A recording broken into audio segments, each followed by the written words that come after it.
મિત્રો તમે છોલે ચણા આવી રીતના બનાવીને ખાશો તો તમને નહીં ભાવતા હોય તોય પણ ભાવશે। તો મિત્રો વિડીયોમાં તમારું સ્વાગત છે। તો આજે આપણે ચણા રાતે પલાળી દીધા હતા, ત્યાર પછી તે ચણાને આપણે બાફવા મૂકી દીધા હતા। તો મિત્રો ચણામાં વઘાર કરવાનો તમે જોઈ શકો છો।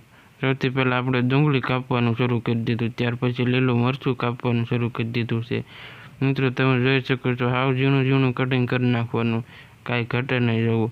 મિત્રો આ ચણા કાંઈ ઘટે નહીં એવા થવાના છે અને આને છોલે ચણા કહેવામાં આવે, તમે જોઈ શકો છો। ત્યાર પછી આપણે ટમેટું લઈ લીધું છે, તેને પણ કાપી લેવાનું છે ઝીણું ઝીણું। મિત્રો ઝીણું ટમેટું કાપી લીધું। મિત્રો તમને હા ખાસ એક સૂચના કહી દઉં કે વિડીયોમાં ન હોય તો વિડીયોને લાઈક કરો અને તમારા ફ્રેન્ડ ફોલોવરને શેર કરો અને હા અમારી આઈડીને ફોલો કરજો, જેથી કરીને હું તમને ડેલી નવો વિડીયો નાખતો રહીશ, એટલે તમને ડેલી નવું જોવા મળશે। મિત્રો વઘારમાં આપણે જીરું લીધું હતું અને રાઈ અને વઘાણી અને ખડા મસાલા, ત્યાર પછી મિત્રો ડુંગળી ટમેટા નાખી દેવાના અને મીઠો લીમડો પણ લીધો હતો।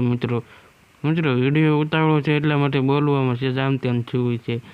તો મિત્રો ત્યાર પછી આપણે મીઠું નાખ્યું છે, ત્યાર પછી હળદર, ત્યાર પછી લસણવાળી ચટણી મિત્રો લેવાની છે, લસણ હારે ચટણીને ખાંડીને નાખવાની। મિત્રો આનો ટેસ્ટ જોરદાર આવે અને એક નંબર આવે। મિત્રો તમે એકવાર ઘરે બનાવીને ખાજો।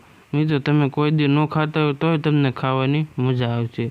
તમે જોઈ શકો છો 15 થી 20 મિનિટ જેટલું આપણે વઘાર બધો ચડવા દીધો હતો, ત્યાર પછી જે આપણે બાફા હતા એકદમ રૂ જેવા ચણા છે, આમ હાથેથી દબાવશું તોય પણ શેપાઈ જાય એવા ચણા બફાવા દેવાના, એટલે મિત્રો ચણા એક નંબર બને અને આનું શાક જોરદાર પડે।